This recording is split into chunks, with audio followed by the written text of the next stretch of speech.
출애굽기 20장 1절로 3절 말씀 첫 번째 계명인데요. 우리 같이 한번 한 목소리로 읽겠습니다. 시작.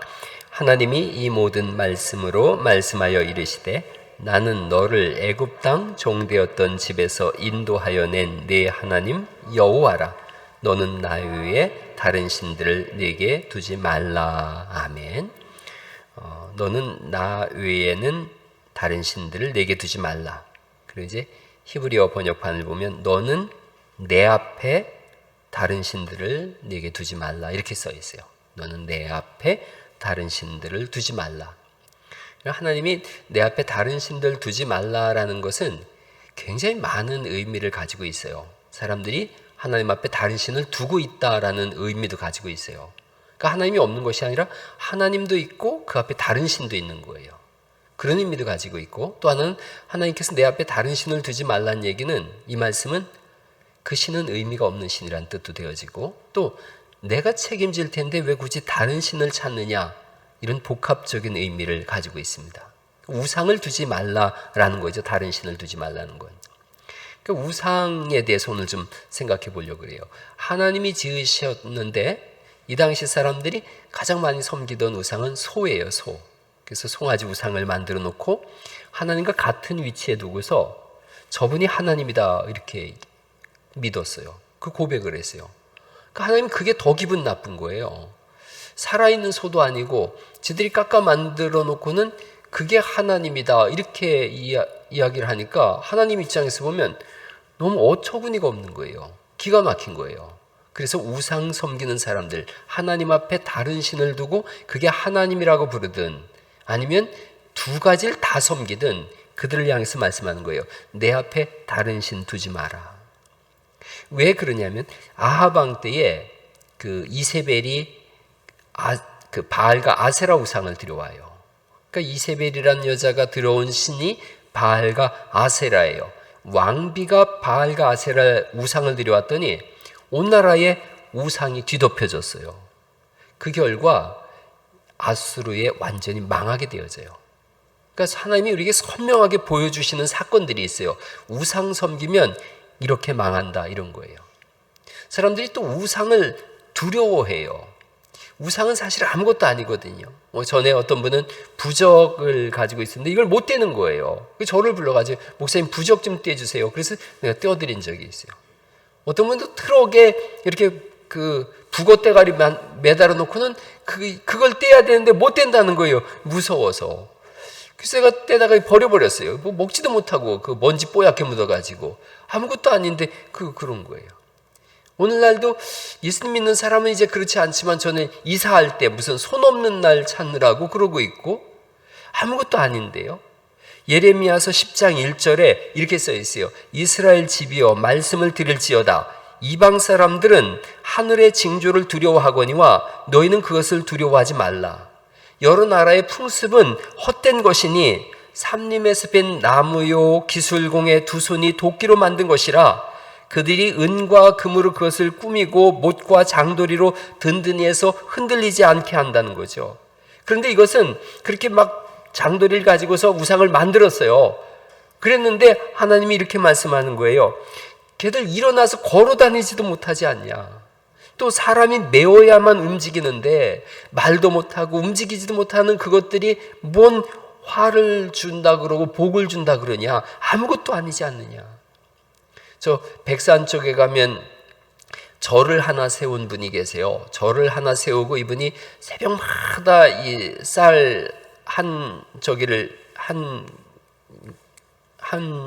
바구니를 메고서 산에 가서 비나이다 하고 맨날 빌었다는 거예요.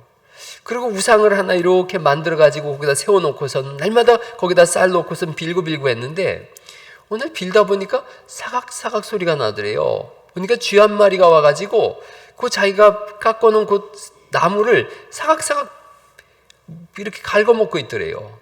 그분이 그 길로 쌀자루 들고 내려와 교회로 왔어요. 그래가지고 예수님 믿고 권사님이 되고 교회를 세웠어요. 그 전 세운 돈으로다가. 그래서 그 손자가 저기 가다 보면 기억자 교회에 있어요. 군산 쪽에 가다 보면. 거기 목사님이 됐어요. 손자가. 그 권사님이 왜 그랬냐 그랬더니 아니 글쎄 나무 우상을 세워놓고 거기다 맨날 빌었는데 쥐 한 마리가 와서 갉아먹는데 지 몸을 갉아먹는데도 꼼짝 못하는 그거한테 내가 빌고 있는 어리석음이 확 떠올랐다는 거죠. 아무것도 아닌 거예요. 진실로 두려운 분은 천지를 지으신 하나님이세요. 그래서 예레미야서 10장 1절에 우상은 아무것도 아니다라고 말씀하신 하나님께서 10장 10절에는 이렇게 되어 있어요. 오직 여호와는 참 하나님이시요 살아계신 하나님이시요 영원한 왕이시라. 그 진노하심에 땅이 진동하며 분노하심을 이방이 능히 당하겠느냐. 하나님만이, 우리가 믿는 여호와 하나님만이 참 신임을 믿습니다. 우상은 아무것도 아니에요. 우상 섬기면 망해요. 예레미야서 10장 1절 10절 말씀을 읽어드렸는데 14절에 이런 말씀이 있습니다. 사람마다 어리석고 무식하도다. 은장이마다 자기의 조각한 신상으로 말미암아 수치를 당한다. 그가 만든 우상은 거짓이고 그 속에 생기가 없기 때문이다. 우상 숭배하면 하나님 망한다 그러세요. 우상 숭배하면 하나님을 하나님으로 바르게 섬기지 못하거든요. 사람은 자기가 믿는 걸 닮아가게 되어 있어요. 돈을 믿으면 돈을 닮아가요. 우상을 섬기면 우상을 닮아가요. 하나님을 믿으면 하나님을 닮아가는 줄 믿습니다. 하나님의 성품이 거룩함이에요. 착함이에요. 사랑이에요. 그래서 하나님 잘 믿으면 거룩해져요. 사람이 점점 착해져요. 온순해져요. 사랑의 사람이 되어져요. 그래서 자기가 믿는 걸 닮아가요. 뭐 닮아가는 일에 있어서야 어떤 분은 1년 만에 닮아갈 수도 있고 어떤 분은 10년 걸릴 수도 있고 20년 걸릴 수도 있지만 점점 닮아가요. 스며드는 걸요. 그래서 착한 사람도 우상 섬기고 5년 10년 지나봐 보세요.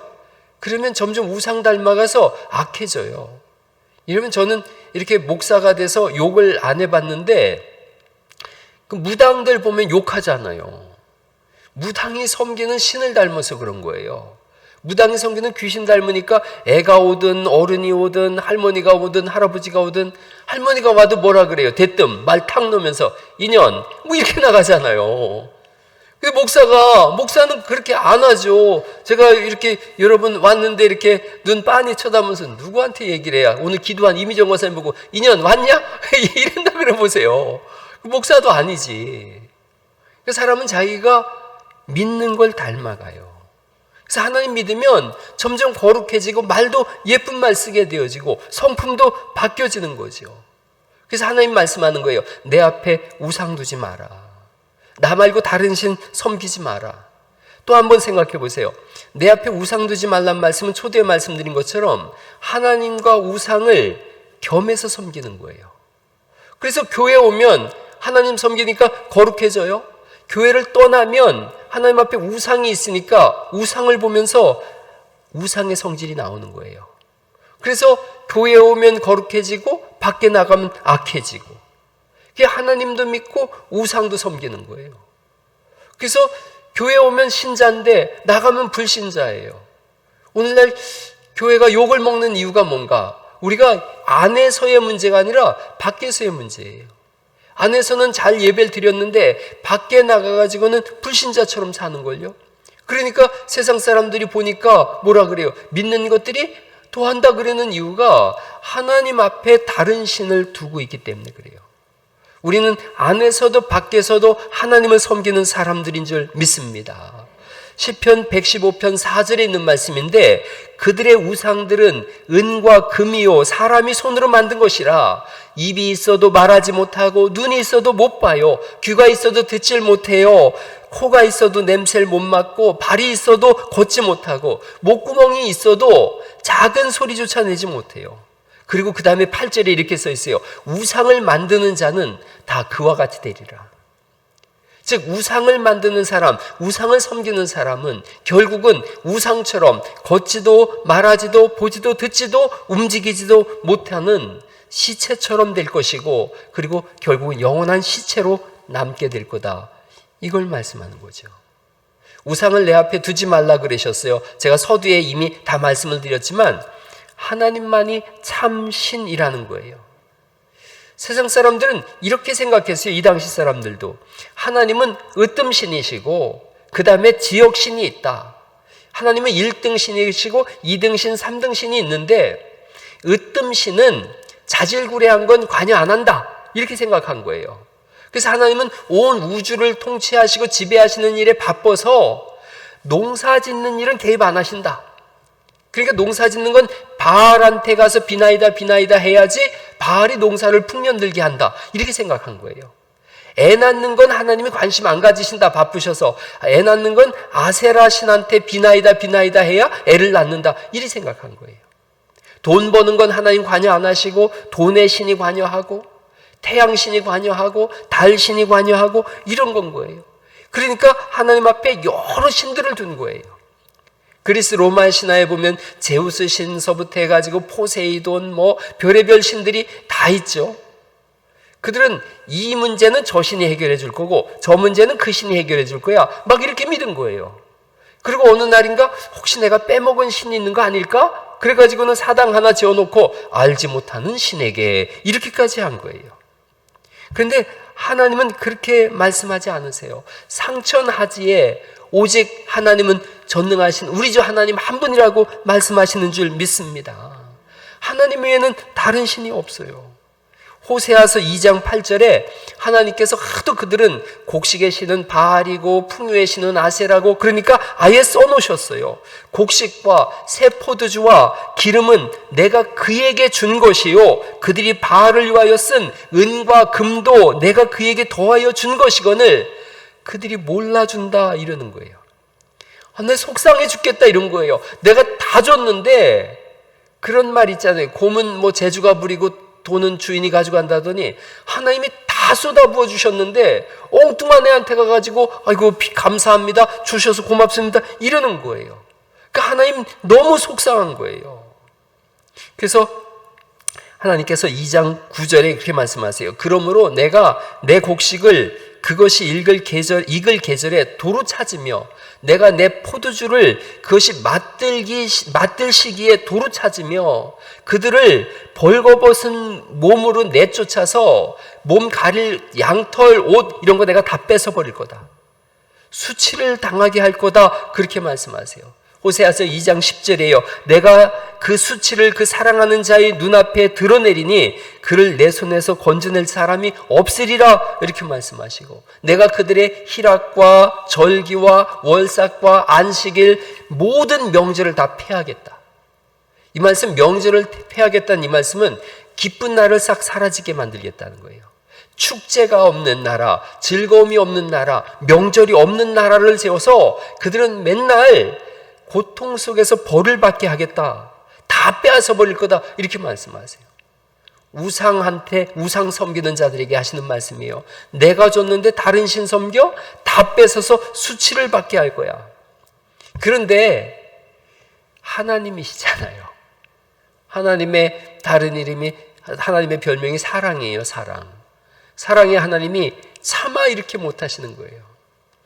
어릴 때는 여러분 그런 적 있으셨는지 모르겠어요. 깨벗겨서 쫓아낸다고 그랬던 것 같아요. 어릴 때 우리 집은 그렇게는 안 해봤는데 저도 애 둘 키우니까요. 너무 이제 화가 나면 아들, 딸 내복만 입혀가지고 내쫓았어요. 밖에 내쫓았어요. 홀딱 벗긴 적은 한 번도 없어요. 그러다 좀 있으면 이제 괜히 속에서 걱정이 나는 거죠. 임식애들이 감기라도 걸리면 어떡하지? 그러면 이제 그것들도 이제 눈치가 있으니까 좀 지나서 문을 두드리고 잘못했어요. 그러죠. 그러면 못 이기는 척하고 들어와! 그래가지고 이제 빨리 들어가서 옷 입어. 그렇게 한단 말이에요. 하나님도 똑같으세요. 이놈들 다 벗겨서 내쫓을 거야. 쫄쫄 굶게 만들 거야. 그러면서도 차마 그걸 못 하세요. 그래서 호세아서 2장 1절부터 10절까지는 막 엄포를 놓으세요. 여러분이 자녀 교육하는 거하고 똑같아요. 엄포를 내쫓겠다 그러셔요. 그래 놓고는 14절에 살짝 하나님이 발을 빼세요. 그러므로 보라 내가 그를 타일러 거친 들로 데리고 가서 말로 위로하고 여기 부분이 웃음이 막 터져요. 하나님도 우리와 똑같으시구나. 말로 위로하고 거기서 비로소 그의 포도원을 그에게 주고 아골골짜기로 소망의 문을 삼아주리니 아골골짜기는 그 사람 태우던 골짜기잖아요.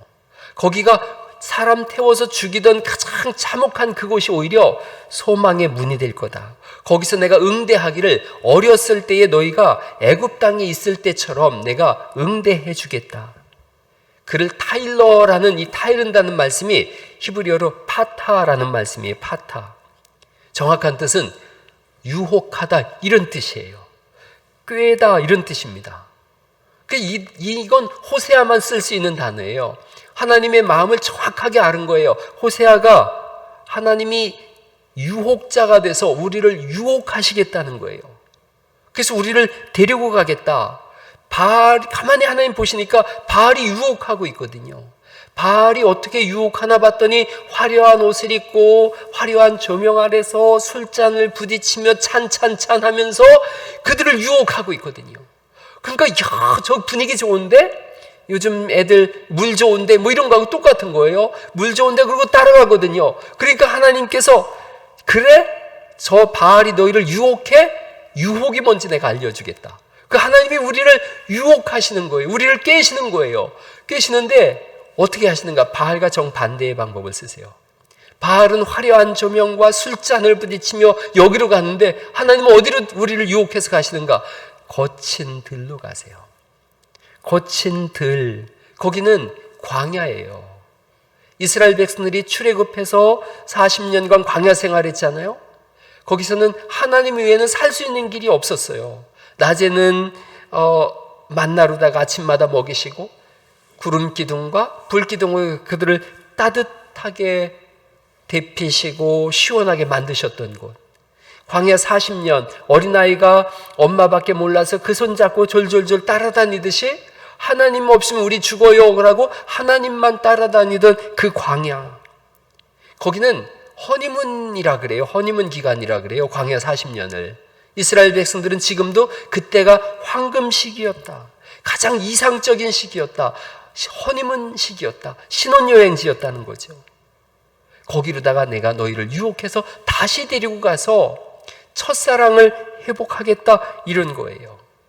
그래서 예레미야서 2장 2절에 똑같은 말씀이 이렇게 써 있어요. 가서 예루살렘의 귀에 외칠지라 여호와께서 너에게 말씀하여 이르시기를 내가 너를 위하여 내 청년의 때의 인애와 즉 청년 때의 사랑과 내 신혼 때의 사랑을 기억하노니 곧 씨 뿌리지 못하는 땅 그 광야에서 나를 따랐습니다. 광야 40년 아무것도 모를 때 너희는 나와서 죽을 수밖에 없는 그 시간에 나를 따라왔던 그 청년의 때, 그 신혼여행의 사랑의 때로 너희를 데리고 가겠다. 나와 함께 광야로 가자. 거친 들로 가서 내가 너희를 따뜻한 위로의 말로 속삭이겠다 이런 뜻이고요. 더 정확한 표현은 정다이 말하겠다 이런 뜻이에요. 그리고 이스라엘 사람들의 개념에서 말씀하는 것은 심장에 대고 속삭이겠다 이런 뜻이에요. 사랑하는 연인이 심장에다 대고 사랑을 속삭이듯이 그런 의미예요. 정겹고 친절한 말씀이에요. 너만 사랑한다. 너는 내 사랑이 아니더냐. 바알이 네 남편이 아니라 내가 진짜 네 남편이다. 바알이 네 아버지가 아니라 내가 진짜 네 남편 아버지다. 호세아가 이걸 알았어요. 그래서 하나님이 우리를 유혹하신다. 그리고 하나님의 유혹에 넘어가는 자야말로 복이 있는 자다. 그리고 출애굽기 20장의 1계명은 이걸 선포하는 거예요. 내 앞에 다른 신 두지 마. 이런 건 거예요. 결혼한 남편이 있는데 여자가 다른 남자를 데리고 와가지고 그 앞에서 재롱을 떨고 아양을 떤다 그러면 이 남편 속이 얼마나 뒤집어지겠어요. 하나님 똑같으신 거예요. 내가 네 남편인데, 내가 네 주인인데, 내가 네 부모인데, 네가 다른 남자를 만나가지고 거기다 대고 남편이라 그러고 아버지라 그러고 사랑한다 그러면 내 속이 얼마나 뒤집어지겠느냐. 내가 너와 아무 상관이 없다면 그래 너밖에 없겠어? 그러고서 내가 가지만 나는 너를 포기할 수 없지 않느냐. 나는 너를 사랑하고 있지 않느냐. 그러니 내 앞에 다른 것 두지 마라. 하나님의 구구절절한 사랑의 호소예요. 또 하나는 내 앞에 다른 신 두지 말라는 말씀은 오직 하나님만이 우리를 도울 수 있다는 뜻이에요. 다른 신은 너를 책임지지 않는다는 거예요. 오직 나만 너를 책임지지 않느냐, 이걸 말씀하시는 거예요. 옛날에 저 중동 땅에 많은 분들이 가가지고 그 사막 땅에서 일하면서 정말 죽을 고비를 막 넘기면서 일을 했어요. 두바이도 가서 일을 하고, 거기 저도 두바이 가봤는데 밖에 물관이 지나가는데 펄펄 끓어요. 하도 뜨거워서. 생명을 걸고 돈을 벌어서 고국으로 보냈는데, 그렇게 받은 돈을 집안에 있던 여자가 돈을 받아 쓰고 하다가 어느 날 친구 따라서 술집 갔다가 제비를 만났네요. 제비를 만났는데 제비가 처음에 만나서는 간 쓸게 다 빼줄 것 같이 하다 돈 떨어지면 어떻게 해요? 날아가죠, 딴 데로. 그런 건 거예요. 우상이 그런 건 거예요.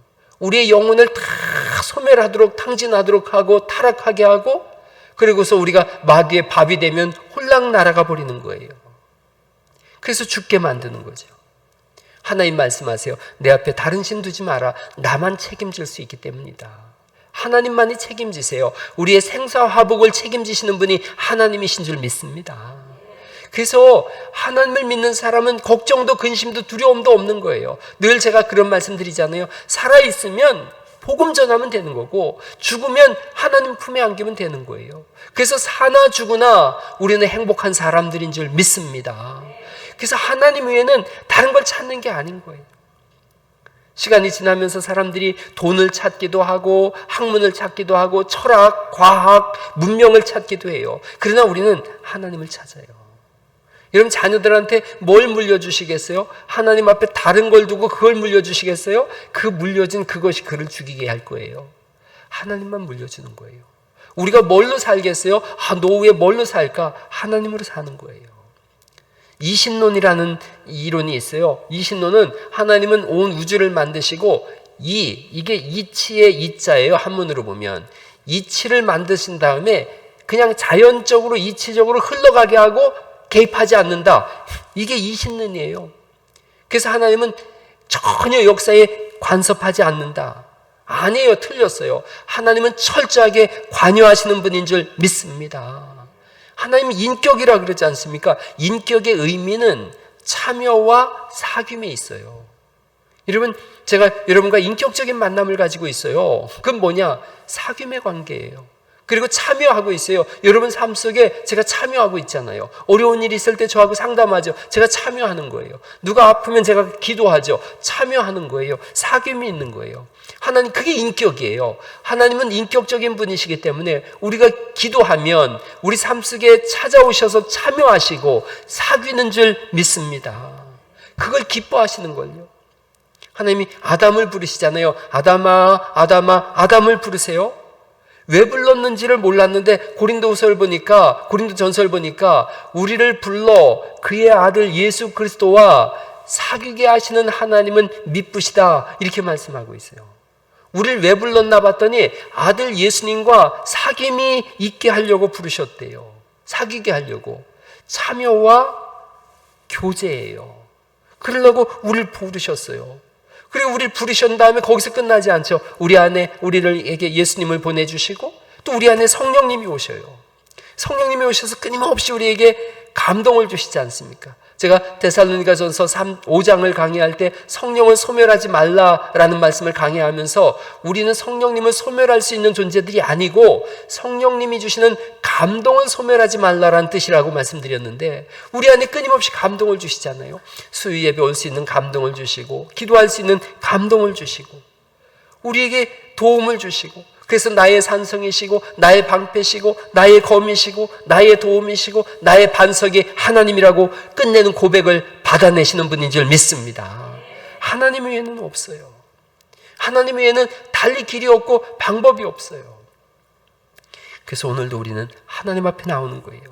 이집트에서 너를 구원한 하나님이다.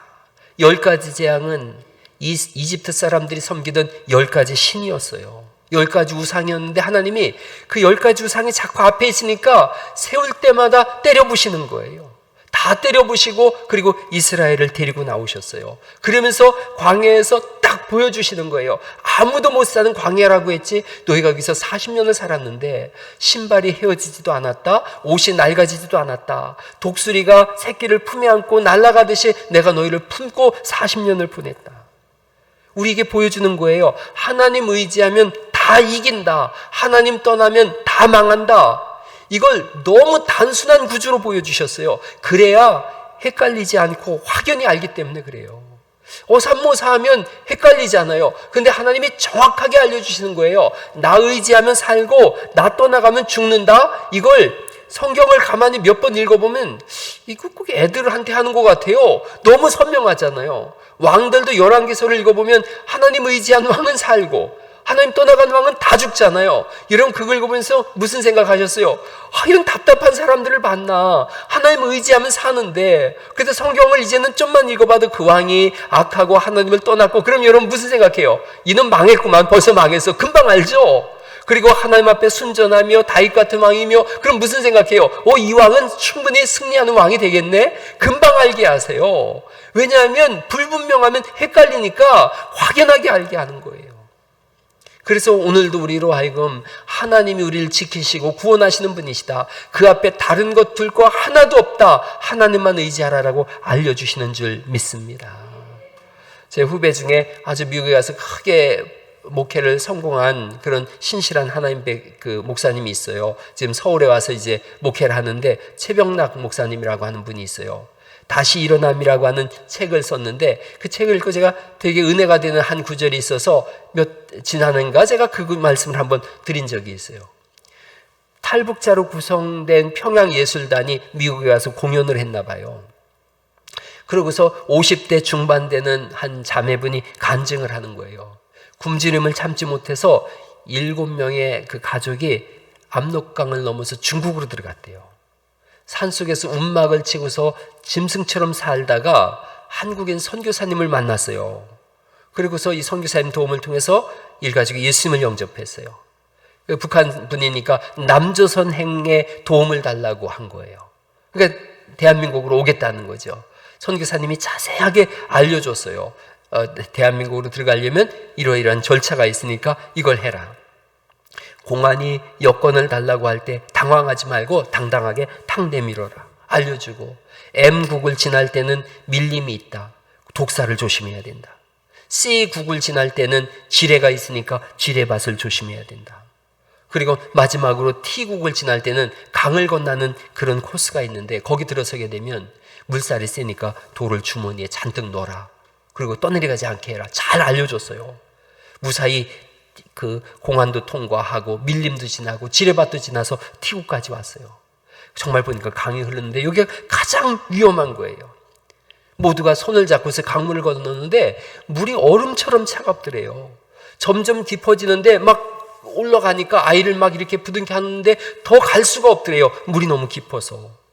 다들 당황한 거예요. 돌아갈 수도 없고, 물은 너무 차갑고, 그리고 깊고, 물살은 세고, 여기서 다 죽었구나 생각을 했대요. 그런데 떠날 때 그 선교사님이 끝까지 당부한 말이 있더래요. 신신당부했대요. 이걸 하나만, 이것만 기억하면 산다 그랬대요. 뭐냐 하면, 무서움을 느끼고 위기가 오면 절대 당황하지 말고 지금 들려주는 이 말씀을 계속해서 암송하시오. 수백 번도 더 암송시킨 성경 구절이 생각났대요. 가족들이 일시에 선교사님이 가르쳐준 그 성경 구절, 그거 외우자. 강 한복판에서 그 물살 속에서 이 가족이 손을 잡고 이사야서 43장 1절 말씀부터 3절을 암송하기 시작한 거예요. 야곱아, 너를 창조하신 여호와께서 이제 말씀하시느니라. 이스라엘아, 너를 지으신 여호와께서 이제 말씀하시느니라. 너는 두려워하지 말라. 내가 너를 구속하였고 내가 너를 지명하여 불렀나니 너는 내 것이라. 내가 물 가운데로 지날지라도 물이 너를 침몰하지 못할 것이요, 내가 불 가운데로 지날지라도 불이 너를 사르지 못할 것이다. 이 말씀을 이 강 한복판에서 수없이 반복했대요. 그런데 갑자기 놀라운 일이 생겨난 거예요. 어떤 강한 손이 그들의 발을 꽉 잡아주더래요. 아이들까지 떠밀어 올려주더래요. 그 힘이 얼마나 강한지 반석 위에 서 있는 것 같더래요. 그래서 그 손을 의지하고 한 발 한 발 디뎌서 일가족이 무사히 강을 다 건넜대요. 여러분, 하나님만이 참 신이시요 하나님만이 참 도움이 되시는 줄 믿습니다. 하나님만 의지하는 거예요. 그래서 하나님이 10계명 중에 첫 번째 계명으로 말씀하는 거예요. 나 외에 다른 신을 내게 잊지 말라. 내 앞에 어떤 다른 신도 두지 마라. 내가 너를 도울 거다. 나만 너를 구원할 거다. 나만 너를 살릴 거다. 다시 광야로 나아가시고 다시 첫사랑을 회복하시고 다시 기도하셔서 그 하나님과의 광야에서의 사랑이 여러분 속에 오늘 이 밤에도 넘치는 귀한 은혜가 있기를 예수님의 이름으로 축원합니다.